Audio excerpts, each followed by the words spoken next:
إن الحمد لله نحمده ونستعينه ونستغفره ونعوذ بالله من شرور أنفسنا ومن سيئات أعمالنا من يهده الله فلا مضل له ومن يضلل فلا هادي له وأشهد أن لا إله إلا الله وحده لا شريك له وأشهد أن محمدا عبده ورسوله يا أيها الذين آمنوا اتقوا الله حق تقاته ولا تموتن إلا وأنتم مسلمون يا أيها الناس اتقوا ربكم الذي خلقكم من نفس واحدة وخلق منها زوجها وبث منهما رجالا كثيرا ونساء واتقوا الله الذي تساءلون به والأرحام إن الله كان عليكم رقيبا يا أيها الذين آمنوا اتقوا الله وقولوا قولا سديدا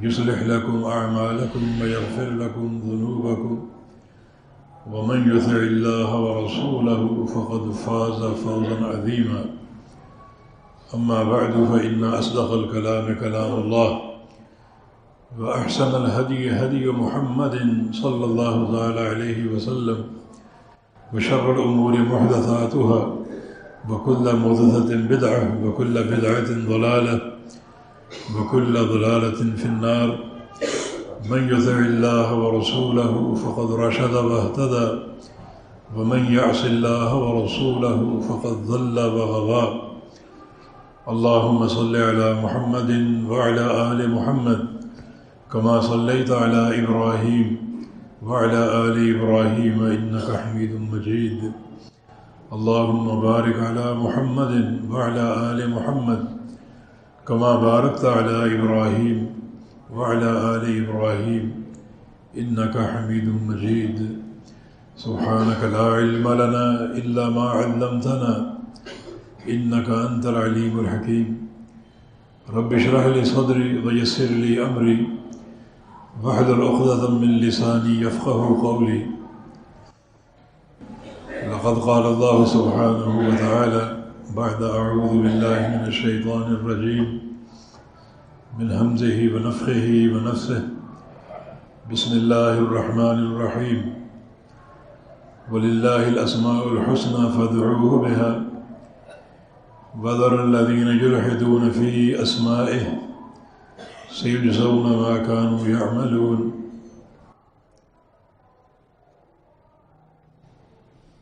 اس آیت مبارکہ میں اللہ رب العزت نے یہ خبر دی ہے کہ اللہ تعالیٰ کے پیارے پیارے نام ہیں، انہی ناموں کے ساتھ اللہ تعالیٰ کو پکارو اور ان لوگوں کو چھوڑ دو جو اللہ رب العزت کے ناموں کے بارے میں الحاد کا شکار ہو چکے ہیں، عن قریب انہیں بدلہ دیا جائے گا جو وہ عمل کرتے ہیں۔ یہ ایک وسیع باب ہے اللہ تعالیٰ کے اسماء حسنہ، اس کی پوری توحید کا محور ہیں، اور یہ پیارے پیارے نام جو ہیں اللہ تعالیٰ کی ذات اور اس کی صفات اور اس کے افعال کی معرفت کی ایک چابی اور کنجی ہیں۔ اس معرفت کا ایک فائدہ یہ ہے کہ بندے کا ایمان جو ہے وہ دو کیفیتوں کے بیچ میں آ جاتا ہے۔ ایک کیفیت اللہ تعالیٰ کی رحمت کی امید کی ہے، اور دوسری کیفیت اللہ رب العزت کے خوف کی۔ وہ جو ایک قاعدہ ہے الایمان بین الخوف والرجاء، کہ انسان کا ایمان ہمیشہ خوف اور امید کی دونوں کیفیتوں کے بیچ میں ہو، اور یہ دونوں کیفیتیں اللہ تعالیٰ کے ناموں، اس کے کاموں اور اس کی صفات کی معرفت سے پیدا ہو سکتی ہیں۔ جیسے الرحمن الرحیم، جس میں اللہ تعالیٰ کی وسعت رحمت کا ذکر، الغفار الغفور، گناہوں کو بخشنے والا، الستار الستیر، گناہوں پر پردہ ڈالنے والا، الوہاب، عطا فرمانے والا، الرزاق، رزق دینے والا۔ یہ سارے نام بندے کی امید کو پختہ بناتے ہیں، اور کچھ نام جو ہیں وہ بندے کو اللہ تعالیٰ کے خوف سے بھر دیتے ہیں، جیسے الجبار ہے، القہار ہے، ذو انتقام ہے، انتقام لینے والا، صفت غضب۔ انہی صفات میں ایک صفت ہے جس کا آج تعارف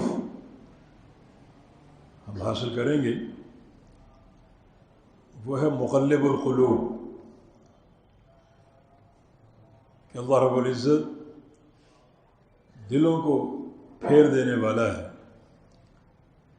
مقلب اس کی صفت ہے جس کا معنی کسی بھی شے کو ایک حال سے دوسرے حال کی طرف پھیر دینا،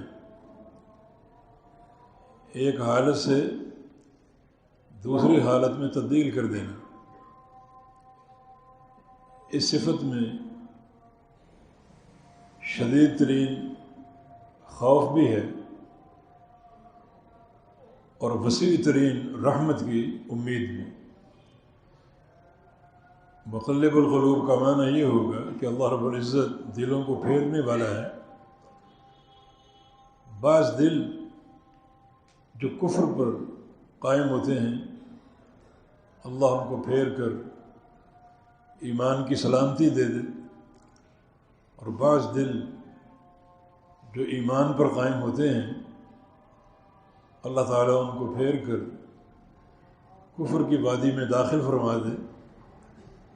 یہ دونوں اس کی صفات ہیں اور اس کی قدرت کاملہ کی دلیل ہے۔ اللہ تعالیٰ کا فرمان ہے وَنُقَلِّبُ أَفْئِدَتَهُمْ وَأَبْصَارَهُمْ، اور ہم پھیر دیتے ہیں ان کے دلوں کو۔ یہ اس کی قدرت کاملہ کی بڑی عظیم دلیل ہے۔ دل تو انسان کا اپنا ہے اور اس کے سینے میں دھڑک رہا ہے، اس دل پر انسان کا کوئی اختیار نہیں ہے۔ وہ اللہ جو اتنی بلندی پر اپنے عرش پر مستوی ہے، اسی کے قبضے میں ہر بندے کا دل ہے۔ دلوں کا معاملہ براہ راست اللہ تعالیٰ کی طرف ہے۔ یہ ڈیوٹی انسانوں کو نہیں دی گئی، فرشتوں کو نہیں دی گئی دلوں کو پھیرنے کی۔ یہ معاملہ خالق کائنات کے پاس ہے، اللہ رب العزت کے پاس ہے، وہی دلوں کو پھیرنے والا ہے۔ نبی علیہ السلام کی اکثر جو قسم ہوتی تھی، جو آپ کبھی اللہ تعالیٰ کی قسم کھاتے تو لا و مقلب القلوب کہتے کہ مجھے دلوں کے پھیرنے والے رب کی قسم، مجھے اس ذات کی قسم جو دلوں کو پھیرنے والی ہے۔ 3 صحابہ سے یہ حدیث مروی ہے، جناب انس بن مالک رضی اللہ عنہ اور ام المومنین عائشہ صدیقہ رضی اللہ عنہ اور ام المومنین ام سلمہ رضی اللہ تعالی عنہ، تینوں سے ایک ہی مضمون کی حدیث مروی ہے اور وارد ہے کہ رسول کریم صلی اللہ علیہ وسلم ہمارے سامنے جو بات کہا کرتے تھے، یہ دعا کیا کرتے تھے، یا مقلب القلوب ثبت قلبی علی دینک، اے دلوں کے پھیرنے والے میرے دل کو اپنے دین پر ثابت رکھنا، اپنے دین پر قائم رکھنا۔ اور تینوں سے یہ سوال مذکور ہے اسی حدیث میں، یا رسول اللہ صلی اللہ علیہ وسلم آپ اکثر یہ دعا کیوں کرتے ہیں کہ میرے دل کو اپنے دین پر ثابت رکھیں؟ تو تینوں کو رسول کریم صلی اللہ علیہ وسلم نے یہی جواب دیا کہ ان القلوب بین اصبعین من اصابع الرحمن، ہر بندے کا دل اللہ رب العزت کی دو انگلیوں کے بیچ میں ہے، ہر بندے کا اللہ تعالیٰ کی دو انگلیوں کے بیچ میں ہے، اور یقلبها کیف یشاء، اللہ ان دلوں کو جب چاہے پھیر دے اور جس طرف چاہے پھیر دے۔ تو یہ تینوں احادیث جو ہیں اسی صفت کی مزید توضیح کرتی ہیں کہ دلوں کا پھیرنے والا اللہ رب العزت ہے، وہ بے پرواہ ذات جس دل کو چاہے جس طرف پھیر دے، حق کی طرف پھیر دے، گمراہی کی طرف پھیر دے، بے پرواہ ذات ہے۔ مگر یہ سارا معاملہ جو ہے اللہ تعالیٰ کی حکمت بالغہ کے ساتھ ہے۔ وہ حکمت ہمیں معلوم ہو یا نہ ہو، مگر دلوں کے پھیرنے کا عمل جو ہے اللہ تعالیٰ کی حکمت سے خالی نہیں ہوتا۔ اس لیے کوئی اعتراض وارد نہیں ہوتا کہ فلاں دل کو تو اللہ تعالیٰ نے گمراہی کی طرف پھیرا، تو اس انسان کا کیا قصور ہے؟ کیونکہ اللہ رب العزت نے ہر انسان پر انبیاء کی بعثت اور آیات بینات کے ذریعے حجت قائم کر دی ہے، ہدایت کا راستہ سب کے سامنے واضح فرما دیا، اور اپنی توحید کا پیغام ہر انسان تک پہنچا دیا، تو اس کی حجت تمام ہو چکی ہے۔ باقی قبول کرنا یا نہ کرنا اللہ تعالیٰ کی توفیق سے ہے۔ یہ توفیق کیوں ہے؟ کسی انسان کے لیے قبولیت ہے اور کسی انسان کے لیے مردودیت ہے، یہ کیوں ہے؟ کیونکہ اللہ تعالیٰ جانتا ہے کہ جنت کا اہل کون ہے اور جہنم کا مستحق کون ہے، کس انسان کا وجود پاکیزہ ہے اور اس کی جنت کے قابل ہے، اور کس انسان کا وجود انتہائی گھٹیا، غلیظ اور ناپاک کہ وہ جنت کے قابل ہو ہی نہیں سکتا، بلکہ وہ جہنم کا اہل ہے۔ سوال پھر بھی قائم ہے کہ اگر کوئی انسان اس کا وجود جنت کے قابل ہے تو کیوں، اور کسی انسان کا وجود اگر جہنم کے قابل ہے اللہ تعالیٰ کے علم میں تو کیوں؟ بس یہاں خاموشی اختیار کرنا ہے۔ یہ تقدیر کا معاملہ اللہ تعالیٰ کا راز، جس پر نہ کسی نبی کو اطلاع ہے اور نہ کسی فرشتے کو۔ اللہ تعالیٰ کا وہ راز ہے جو کوئی نہیں جانتا۔ ہو سکتا ہے قیامت کے دن یہ باتیں منکشف ہوں کہ جو بندہ جنت کے اہل تھا اللہ کے علم میں تو کیوں تھا، اور جو بندہ جہنم کا اہل تھا اللہ کے علم میں وہ کیوں تھا۔ لیکن یہ سارے معاملات جو ہیں وہ پروردگار کی حکمت کے ساتھ ہیں، اور کوئی امر اس کے حکمت سے باہر نہیں ہے۔ ہر امر اس کی حکمت اور مشیت کے تحت ہے اور اس کے علم کے تحت ہے، اور کوئی معاملہ اس کا علم، اس کی مشیت، قدرت اور حکمت سے خارج نہیں ہے۔ لیکن معاملہ اس لحاظ سے سنگین ہے کہ بندہ اپنے دل کے تعلق سے ہمیشہ اللہ تعالیٰ سے ڈرتا رہے، اللہ تعالیٰ سے دعائیں کرتا رہے کہ اللہ رب العزت میرے دل کو حق پر قائم رکھے، حق پر ثابت رکھے۔ جب یہ دعا امام الانبیاء فرماتے تھے جو کائنات کے سردار ہیں، جن کے لیے قدم قدم پر اللہ تعالیٰ کی محبتوں، رحمتوں کے وعدے ہیں، وہ بھی کثرت سے یہ دعا کیا کرتے تھے۔ تو ہمیں کس قدر کثرت سے یہ دعا کرنی چاہیے۔ جب اللہ کے پیارے رسول یہ دعا کرتے تھے تو ہم تو اس دعا کے زیادہ محتاج ہیں، جو قدم قدم پر گناہ کرنے والے اور قدم قدم پر پاپ کمانے والے۔ تو خالق کائنات کی یہ صفت دلوں کو پھیرنے والا، اس صفت کی سنگینی اس وقت اور بڑھ جاتی ہے جب ایک انسان کا وقت اخیر آ جائے۔ رسول اللہ صلی اللہ علیہ وسلم کا فرمان ہے انما الاعمال بالخواتیم، ہر انسان کا جو عمل کا معاملہ ہے اس کا دار و مدار اس کے خاتمے پر ہے، اور اگر دلوں کے پھیرنے کا معاملہ انسان کے خاتمے کے وقت لاحق ہو جائے تو پھر کوئی موقع نہیں ہے توبہ کا، یہ رجوع ہے۔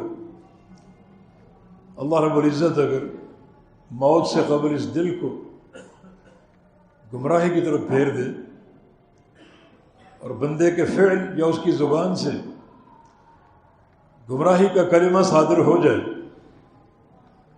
اسی پر اس کی موت آ جائے، تو وہ جہنم کا اہل ہے۔ اور ایک انسان اگر موت سے قبل اچھا کام کر گیا، اچھی بات کہہ گیا، اسی پر اس کی موت آ جائے تو وہ جنت کا اہل ہے۔ تبھی تو ہر انسان کو اپنی زبان کی بڑی حفاظت کرنی چاہیے۔ ہر وقت زبان کا غلط استعمال جو بد اخلاقی پر قائم ہو، وہ بندے کو اس کا عادی بنا دیتی ہے، اور پھر وہی معاملہ موت تک چلتا ہے۔ رسول اللہ صلی اللہ علیہ وسلم کی حدیث ہے اذا اراد اللہ بعبد خیرا عسلہ، اللہ تعالیٰ جب کسی بندے کے ساتھ بھلائی کا معاملہ فرماتا ہے، بھلائی کا ارادہ کر لے اور خیر کا فیصلہ فرما لے، تو اللہ تعالیٰ اس کو عسل بنا دیتے۔ عسل کا معنی شہد، وہ شہد بن جاتا ہے۔ یہ شہد کی تعبیر جو ہے بڑی عجیب ہے کہ اللہ اس کی زبان کو میٹھا کر دیتا ہے، اس کے اخلاق شہد کی طرح میٹھے ہو جاتے ہیں، اور اس کے عمل شہد کی طرح نیک اور خالص ہو جاتے ہیں۔ ہر لحاظ سے وہ شہد ہے، زبان کے لحاظ سے، اخلاق کے لحاظ سے، کردار کے لحاظ سے۔ معنی یہ بندہ ہے جس کے ساتھ خالق کائنات نے بھلائی کا فیصلہ فرما لیا۔ اور ایک انسان اگر اخلاق کے لحاظ سے، زبان کے لحاظ سے لوگوں کے لیے شہد نہ ہو، تو یہ ایک ظاہری علامت ہے کہ اللہ تعالیٰ نے اس انسان کے ساتھ خیر کا ارادہ نہیں فرما رکھا، بھلائی کا ارادہ نہیں فرما رکھا۔ صحابہ نے مزید تفصیل پوچھی، یا رسول اللہ صلی اللہ علیہ وسلم شہد بنانے سے کیا مراد؟ تو آپ نے ارشاد فرمایا یوفقہ لعمل صالح ثم یقبضہ علیہ، کہ اللہ رب العزت اسے موت سے قبل نیک اعمال پر لگا دیتا ہے، اعمال صالحہ پر چلا دیتا ہے، اور عمل صالح کی اس میں محبت پیدا کر دیتا ہے۔ اچھا عمل، اچھی گفتگو، اچھے اخلاق، اور پھر اسی عمل، اسی اخلاق اور اسی زبان کی شیرینی پر اس کی روح قبض کر لیتا ہے، اپنے رب سے جا ملتا ہے، اچھے عمل کرتے کرتے، اچھی باتیں کرتے کرتے، اور اچھے اخلاق کا مظاہرہ کرتے کرتے یہ انسان مقربین میں داخل ہو جاتا ہے۔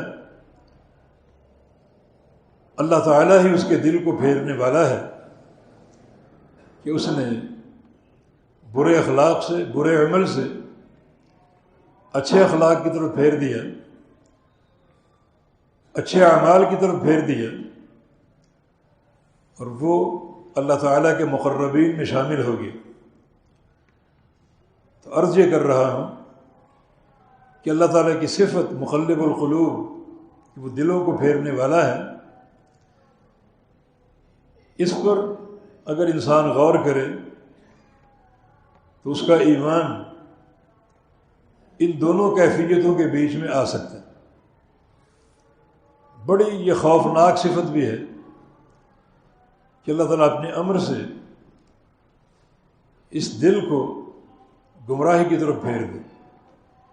انسان کا کوئی اختیار نہیں ہے، اور وہ ذات بے پرواہ ذات ہے۔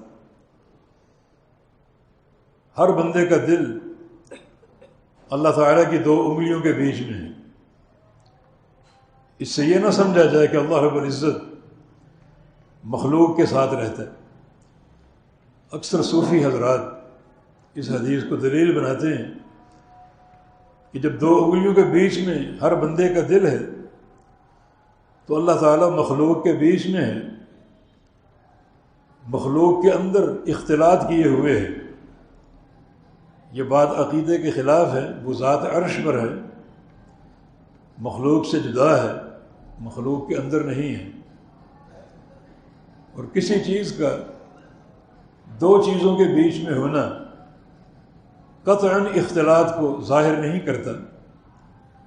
اگر میں کہوں کہ یہ چاند اور سورج آسمان اور زمین کے درمیان ہے تو یہ کون سا اختلاط ہے؟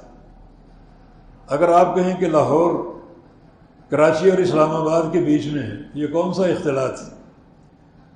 تو بینونت جو ہے، بیچ میں ہونا، یہ قطعاً اختلاط کی دلیل نہیں ہے، بلکہ اپنے اپنے سیاق کے مطابق اس کا معنی بنتا ہے۔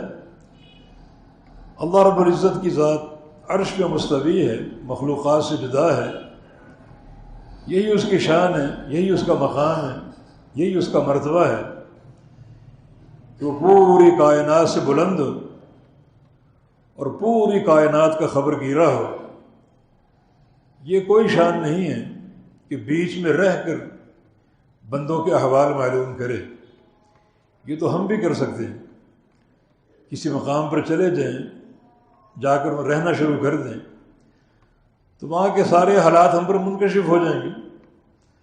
مقام تو یہ ہے، شان تو یہ ہے کہ انتہائی بلندیوں پر موجود ہونے کے بعد ایک ایک ذرہ کی خبر رکھے اور پوری کائنات کا احاطہ کرے، اور ایک ذرہ تک اس کے ملک، اس کی ربوبیت، اس کی قدرت اور اس کے احاطے سے باہر نہ ہو۔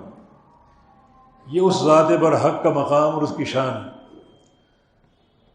تو انسانوں کے دل اللہ تعالیٰ کی دو انگلیوں کے بیچ میں ہونا قطعاً اختلاط کو ظاہر نہیں کرتا، اختلاط کو ثابت نہیں کرتا، بلکہ مخلوقات سے جدا ہونا، عرش پہ مستوی ہونا، اور سب سے بلندی پر ہونا، اور بلندی پر ہو کر سب کے احوال معلوم کر لینا، اس قدر سننا اور دیکھنا کہ سیاہ رنگ کی چیونٹی کو بھی اپنے عرش سے دیکھتا ہے، صرف دیکھتا ہی نہیں بلکہ اس کے چلنے کی آواز کو سنتا بھی ہے۔ یہ اس کا سمع اور بصر، اس کی قدرت ہے، اس کا احاطہ ہے، اس کا علم و خبر، اس کی خبر گیری ہے۔ یہ اس کی شان اور اس کا مقام۔ اس حدیث سے اللہ تعالیٰ کی یہ صفت بھی ثابت ہوئی کہ انگلیاں اس کی صفت ہے، ہمارا اس پر ایمان ہے۔ جیسے کتاب و سنت سے اللہ تعالیٰ کا ہاتھ ثابت ہے، 2 ہاتھ، انگلیاں بھی ثابت ہو گئی۔ ایک حدیث میں خالق کائنات کے پورے بھی ثابت ہیں۔ وہ جو نبی علیہ السلام کا خواب ہے جس میں آپ نے فرمایا تھا کہ وجدت برد اناملہ فی صدری، اللہ تعالیٰ کے پوروں کی ٹھنڈک میں اپنے سینے میں محسوس کر رہا ہوں۔ تو ہاتھ بھی ثابت ہیں، انگلیاں اور پورے بھی ثابت ہیں، لیکن کیا وہ ہاتھ اور انگلیاں اور پورے ہماری طرح کے ہیں؟ نہیں، کیونکہ لیس کمثلہ شیء، اس جیسی کوئی چیز نہیں، وہ تشبیہ سے پاک۔ وہ ہاتھ کیسے ہیں، وہ انگلیاں اور پورے کیسے ہیں؟ جیسے اس ذات پر حق کے لائق ہیں۔ ہمیں ہاتھوں کا، انگلیوں اور پوروں کا علم دیا گیا ہے، ہمارا اس پر ایمان ہے۔ کیفیت کا علم نہیں دیا گیا، وہ اللہ کے سپرد ہے، مگر یہ سب کچھ تشبیہ سے پاک ہے۔ خالق کی صفات مخلوق جیسی ہرگز نہیں ہے۔ تشبیہ تو مخلوقات کے اندر بھی نہیں ہے۔ اگر آپ کہیں ہاتھی کا ہاتھ اور چیونٹی کا ہاتھ، حالانکہ دونوں مخلوق ہیں، تو کیا دونوں ہاتھ مشابہ ہیں؟ تو مشابہت تو مخلوقات کے بیچ میں نہیں ہے۔ یہ آپ کی بتی جل رہی ہے، اس کا نور اور سورج کا نور دونوں مخلوق ہیں، دونوں نور برابر ہیں کیا؟ تو تشبیہ تو مخلوقات کے اندر نہیں ہے، حالانکہ لفظ اشتراک موجود ہے۔ تو چاہیے جائے کہ خالق اور مخلوق کی صفات میں ہو۔ بحمد اللہ، ہم اہل الحدیث کا عقیدہ بالکل صاف ستھرا جو اللہ کے پیغمبر نے پیش کیا، صحابہ نے پیش کیا، جو شہادت عثمان غنی تک تھا، صاف ستھرا عقیدہ۔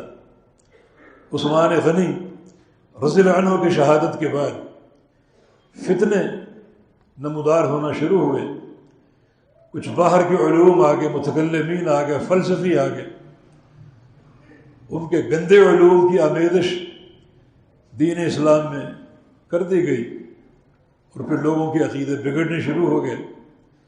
لیکن ہم اہل الحدیث کا عقیدہ وہی ہے جو عثمان غنی رضی اللہ عنہ کی شہادت سے قبل کا تھا، جو جبریل امین آسمان سے لائے، جس پر پیارے پیغمبر محمد الرسول اللہ صلی اللہ علیہ وسلم تھے اور صحابہ کرام تھے، اسی پر بحمدللہ ہم قائم ہیں اللہ کے فضل اس کی توفیق سے۔ چنانچہ اللہ رب العزت کے سارے نام، ساری صفات اور سارے افعال حق ہیں، ہمارا ان پر ایمان ہے، اپنے ظاہری معنی کے ساتھ، تشبیہ سے پاک، تعویل سے پاک، بیان کیفیت سے پاک۔ اصل مقصود یہ ہے کہ ان صفات پر غور کرو اور اپنے اندر ان صفات کے تعلق سے اثرات پیدا کرو۔ صفت رحمت اور صفت محبت ہے، تو اس کی رحمت اور محبت کے حصول کے لیے کوشش شروع کر دو، ان قواعد پر غور کرو جن کو اپنا لینے سے یہ محبت حاصل ہو سکتی ہے، رحمت حاصل ہو سکتی ہے، اللہ کی رضا مل سکتی ہے۔ اور دوسرا رخ جو ہے وہ اس کے غضب کا، غصے کا، اس کے انتقام کا، اس کے جبار اور قہار ہونے کا، اس کے خوف سے اپنے آپ کو بھر لو، اور ہمیشہ آپ کا ایمان ان دو کیفیتوں کے بیچ میں رہے۔ اس کی رحمت کا ذکر ہو تو رحمت کی امید قائم ہو جائے، اور اس کی ان صفات کا ذکر ہو جو خوف کا مترشح ہیں، تو اس کے خوف سے دل بھر جائے، اور یہ دونوں کیفیتیں کبھی جدا نہ ہو، رحمت بھی ہو اور خوف بھی ہو، اور ان قواعد پر انسان چلنا شروع کر دے جن پر چل کر اللہ کی رحمت حاصل ہو سکتی ہے اور اس کے غصے سے بچا جا سکتا ہے۔ یہ انسان کی کوشش ہو تو اللہ رب العزت اس کوشش میں انسان کو کامیاب بنا دیتا ہے۔ لیکن یہ صفت مقلب القلوب کی، دلوں کو پھیرنے والا۔ دو مثالیں آپ کو دیتا ہوں۔ ایک عبید اللہ بن جحش رضی اللہ عنہ کی، مکی زندگی میں اسلام لائے تھے، حالانکہ مکہ والے ظلم و بربریت کے پہاڑ توڑتے تھے، لیکن کوئی پرواہ نہ کی۔ ام حبیبہ کے شوہر تھے، حتیٰ کہ اس ظلم و ستم سے تنگ آ کر حبشہ ہجرت اختیار کر لی۔ ایک طرف یہ ایمان کی قوت اور ایمان کی خاطر وطن چھوڑ دیا، گھر بار چھوڑ دیا، بہت سے رشتے توڑ دیے، حبشہ چلے گئے، ہجرت کا شرف حاصل کر لیا۔ اس مقلب القلوب ذات نے جب وہ حبشہ پہنچے تو ان کے دل کو پھیر دیا، اور وہ اسلام کو چھوڑ کر نصرانی ہو گئے، عیسائی ہو گئے، اسے عیسائیت پر مرے۔ ایک طرف کیا ان کی شان تھی، مہاجر بنے اللہ کی رضا کے لیے، اور اہل مکہ کا ظلم اس کی کوئی پرواہ نہ کی اور اسلام قبول کر لیا۔ دوسری طرف حبشہ پہنچے جہاں باقی اور صحابہ بھی تھے جن کے ایمان اور مضبوط ہو گئے، مگر یہ کفر میں داخل ہو گئے، عیسائیت قبول کر لی، اور عیسائیت پر ان کی موت آئی۔ ام حبیبہ رضی اللہ عنہ پھر اللہ کے پیارے پیغمبر کی بیوی بنی، ام المومنین ہونے کا شرف حاصل ہوا انہیں۔ تو ایک طرف شوہر اور ایک طرف بیوی، بیوی حق پر قائم رہی اور شوہر منحرف ہو گیا۔ یہ مقلب القلوب ہے، دلوں کو پھیرنے والا، جب چاہے پھیر دے، جس طرف چاہے پھیر دے۔ دوسری مثال موسیٰ علیہ السلام کے دور کے جادوگر جن کو فرعون نے جمع کیا تھا، وقت کے حاکم نے، وقت کے بادشاہ نے، اور صرف حاکم نہیں تھا، اپنے آپ کو رب بھی کہتا تھا، اور جو جو اس کی مملکت کے حدود میں جادوگر تھے سب جمع ہو گئے۔ بعض تفسیری اقوال کے مطابق 80,000 جادوگر تھے، اور بعض روایت میں 15,000 کا فگر ہے، یعنی کثیر تعداد میں مصر کے جادوگر جمع ہو گئے موسیٰ علیہ السلام کے اس معجزے کا مقابلہ کرنے کے لیے۔ دنیا دار تھے، جادوگر تھے، جادوگر بڑے سیاہ ہوتے ہیں۔ لا یفلح الساحر حیث اتی، جادوگر کبھی کامیاب ہو ہی نہیں سکتے، ان کی دنیا بھی گھاٹے میں، آخرت بھی گھاٹے میں۔ جادو عمل کفر ہے، اور جادوگر کے چہرے پر نحوست، پھٹکار اور کالک سیاہی برستی رہتی ہے، ان کے چہرے کو دیکھ کر وحشت محسوس ہوتی۔ وہ سارے جادوگر جمع ہو گئے موسیٰ علیہ السلام کے معجزے کا مقابلہ کرنے کے لیے۔ دنیا دار تھے۔ فرعون سے کہا اَإِنَّا لَنَا أَجْرًا إِن كُنَّا نَحْنُ الْغَالِبِينَ، کہ اگر ہم جیت گئے، غالب آ گئے موسیٰ پر، تو ہمیں پیسے ملیں گے، انعام و اکرام ملے گا۔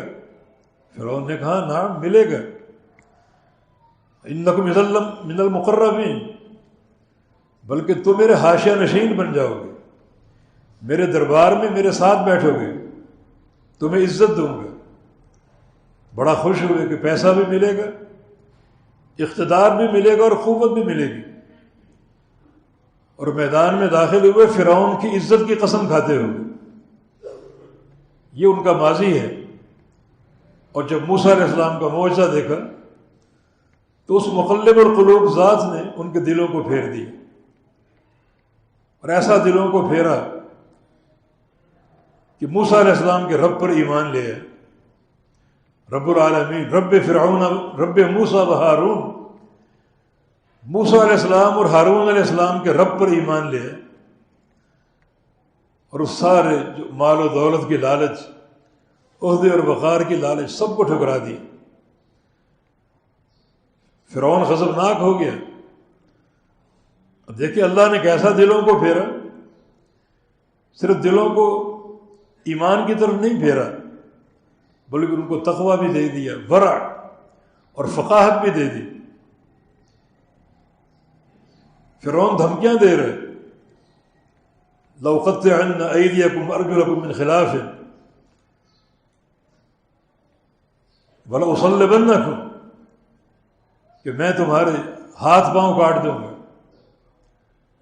اور تمہیں سولی لٹکا دوں گا، سولی چڑھا دوں گا۔ جو چند لمحات قبل زندگی سے پیار کرتے تھے اور فرعون کے انعام و اکرام کے خواہش مند تھے،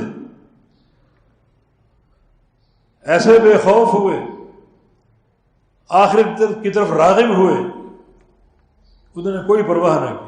انما تقضی هذه الحیات الدنیا، فرعون تم کیا کرو گے؟ ہمیں سولی چڑھا کر دنیا کی زندگی کا خاتمہ کر دو گے؟ فقد ما انت قاض، جو کرنا ہے کر لو، ہاتھ پاؤں کاٹ دو، ٹکڑے ٹکڑے کر دو، بوٹی بوٹی اور قیمہ بنا دو ہمارا، ہمیں کوئی پرواہ نہیں۔ ہم حق کو پہچان چکے، موسیٰ علیہ السلام کے رب کی توحید کو سمجھ چکے، اور اس دین کی حقانیت کو جان چکے، اور ہمیں اپنے رب سے ایک ہی حرص اور طمع ہے، ان یغفر لنا خطایانا ان کنا اول المؤمنین، کہ ہم موسیٰ علیہ السلام پر پہلا ایمان لانے والے بن جائیں، اور اللہ اس نیکی کو قبول کر کے ہمارے گناہ معاف کر دے۔ آخرت کی رغبت، گناہوں کا خوف، اس سے بڑھ کر فقاہت کیا ہو سکتی؟ فقاہت جو ہے وہ کثرت مسائل کا نام نہیں ہے، بلکہ فقاہت رب تعالیٰ کی خشیت کا نام ہے۔ انما یخشی اللہ من عباد العلماء، تبھی تو فرمایا کہ جو علماء اور فقہاء ہیں صحیح معنی میں وہ ہیں جن کے دل میں رب تعالیٰ کی خشیت ہو۔ امام مالک رحمہ اللہ فرمایا کرتے تھے، لیس العلم بکثرت المسائل، کہ علم کثرت مسائل کا نام نہیں ہے کہ ایک بندہ علامہ فہامہ بن جائے، ولیکن العلم خشیت اللہ، بلکہ علم تو اللہ کی خشیت کا نام ہے۔ ایسا دلوں کو پھیرا کہ فرعون کے نظام سے باغی ہو گئے، کفر سے بغاوت اختیار کر لی، اللہ تعالیٰ کی توحید کو قبول کر لیا، زندگی سے بے پرواہ اور بے نیاز ہو گئے کہ قتل کر دو، جو چاہو کرو، کوئی پرواہ نہیں۔ اگر قتل کرو گے تو دنیا کی زندگی کا خاتمہ ہوگا، آخرت تو محفوظ ہے نا۔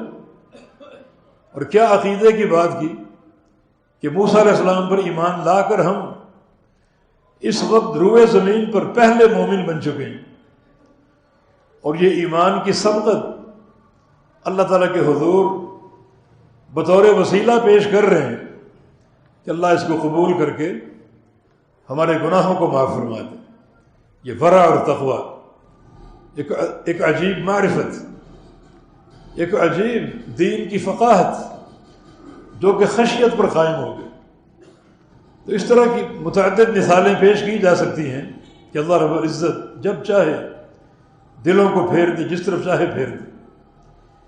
دونوں طرح کی مثالیں ہم نے سن لی۔ تو مقلب القلوب، دلوں کو پھیرنے والی ذات، کبھی اس صفت سے غافل نہ ہو۔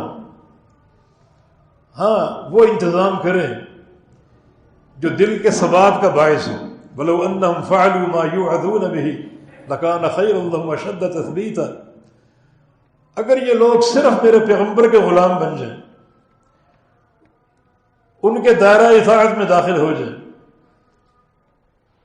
جب بات کرے میرے رسول کی بات کرے، جب کہا مانے میرے رسول کا مانے، کوئی قوم برادری باپ دادا اور کسی دوسری شخصیت کا نام تک نہ لیں، ان کا نام ہو بطور احترام اور عزت اور اکرام کے،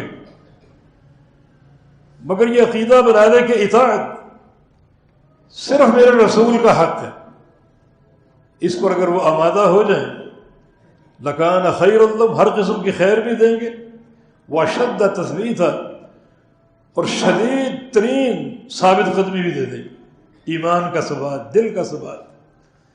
ایسے بندے کا دل جو ہے حق پر جم جائے گا، ہم ثابت کریں گے، یہ ہمارا وعدہ ہے.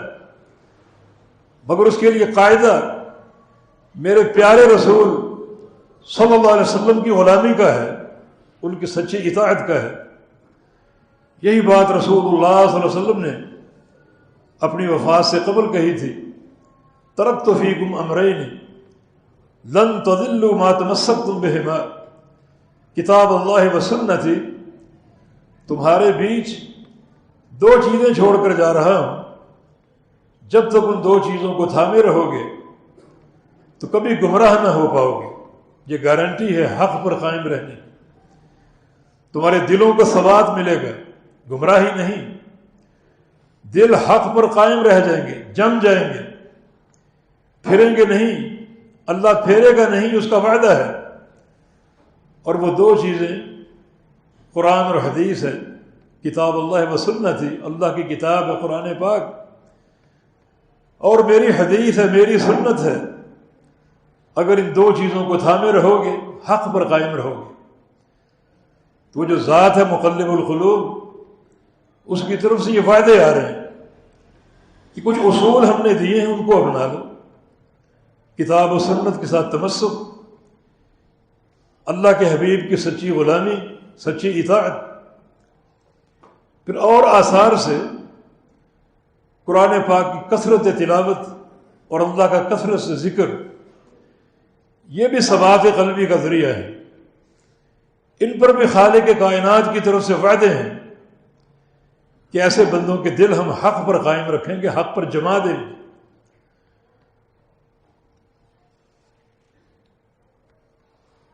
اللہ کے بندوں، اس پرفتن دور میں جہاں دلوں کے پھرنے کے خطرے بڑھ جاتے ہیں، مزید ان سہاروں کی، ان علائق کی ضرورت ہے.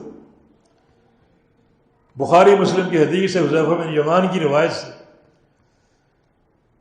رسول اللہ صلی اللہ علیہ وسلم نے ارشاد فرمایا کہ تعرض الفتن علی القلوب، ایک دور آئے گا فتنوں کو پیش کیا جائے گا دلوں پر، ان فتنوں کا حملہ انسان کے دلوں پر ہوگا، انسان کے دل پر ہوگا. اس سے قبل فتنے ہوں گے، کاروبار پر پیش آ گیا، کاروبار میں گھاٹا پڑ گیا، کسی خاندان کے فرد پر پیش آ گیا، کسی کا انتقال ہو گیا،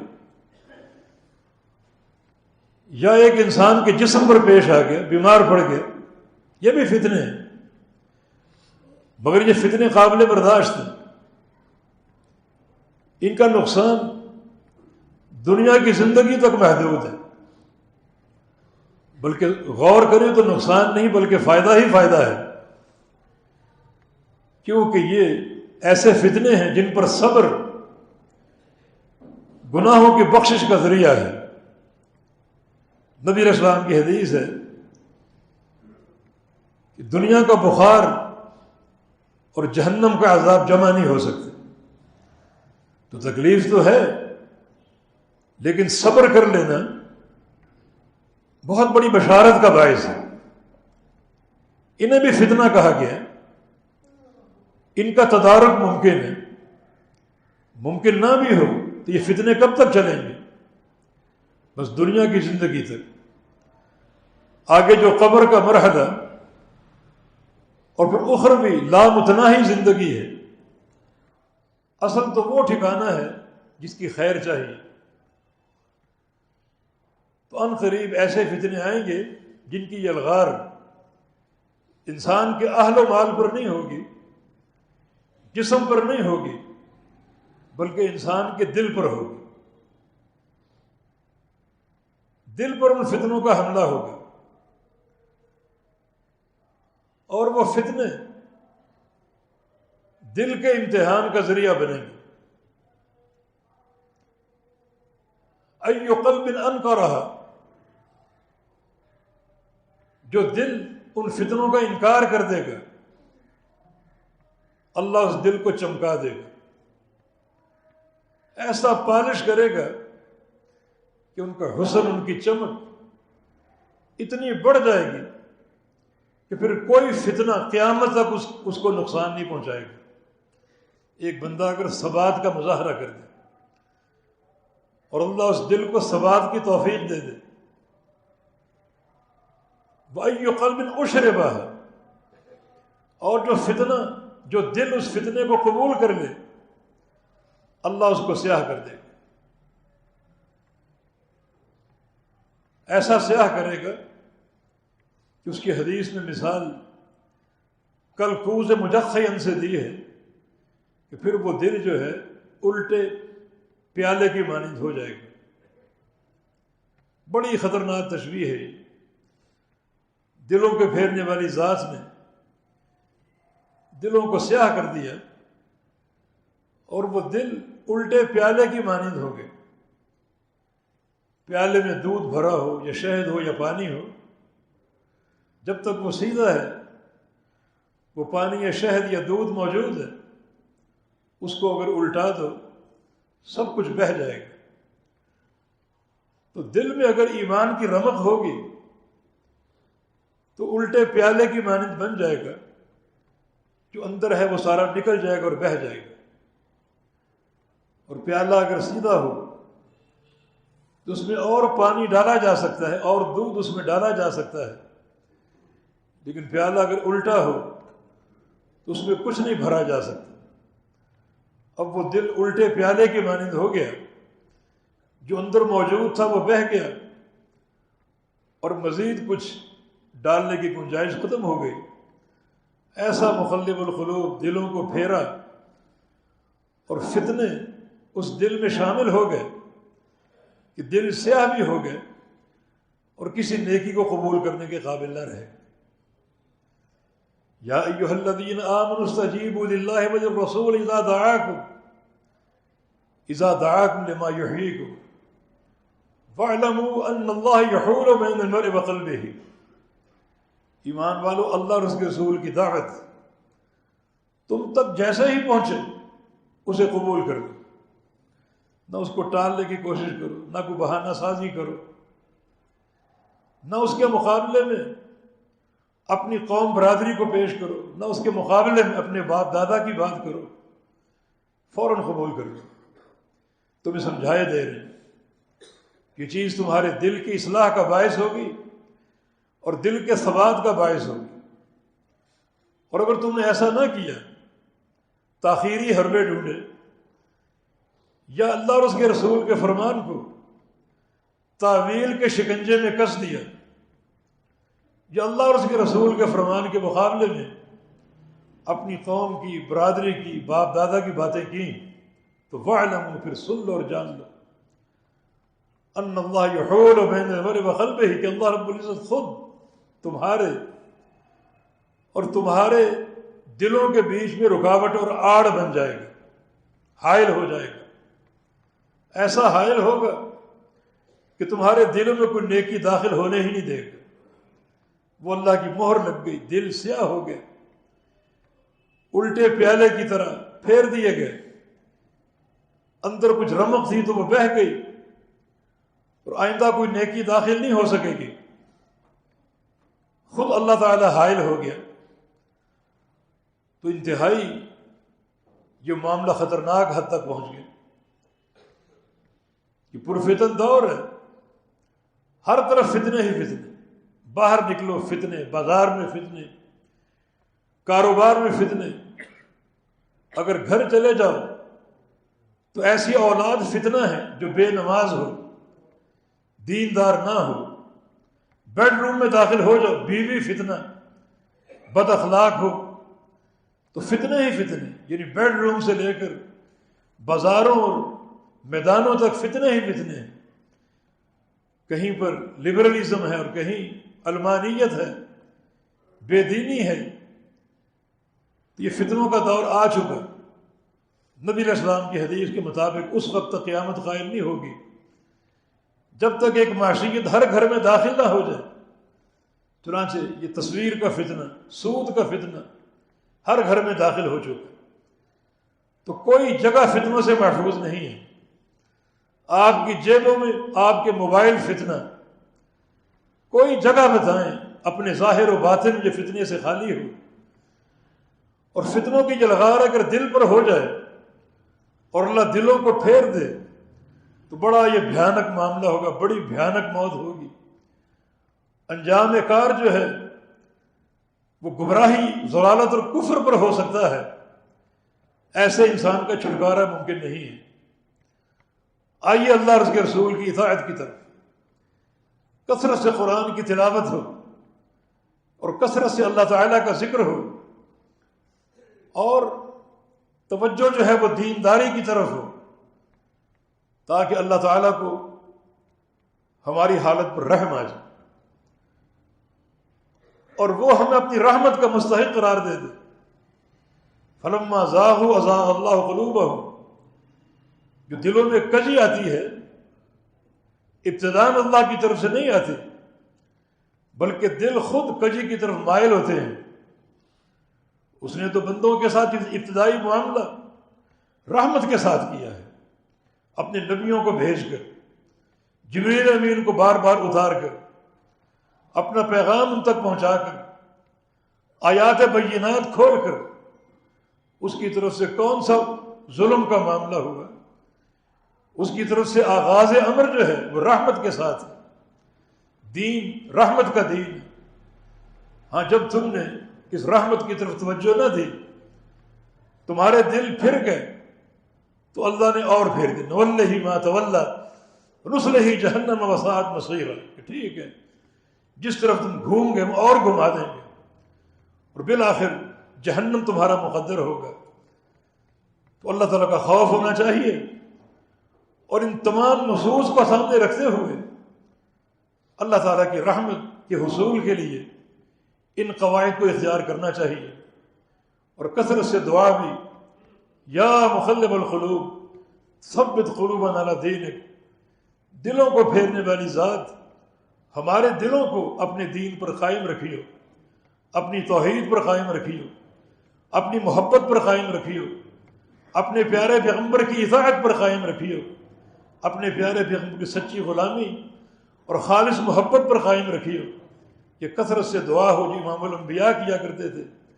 ہماری تعلیم کے لیے ہم کس قدر اس دعا کے محتاج ہیں، اللہ پاک سے اس کی رحمت کا سوال ہے اور اس کی عذاب سے پناہ طلب کرتے ہیں۔ اقول قولی ھذا واستغفر اللہ لی ولکم واخر دعوانا ان الحمد للہ رب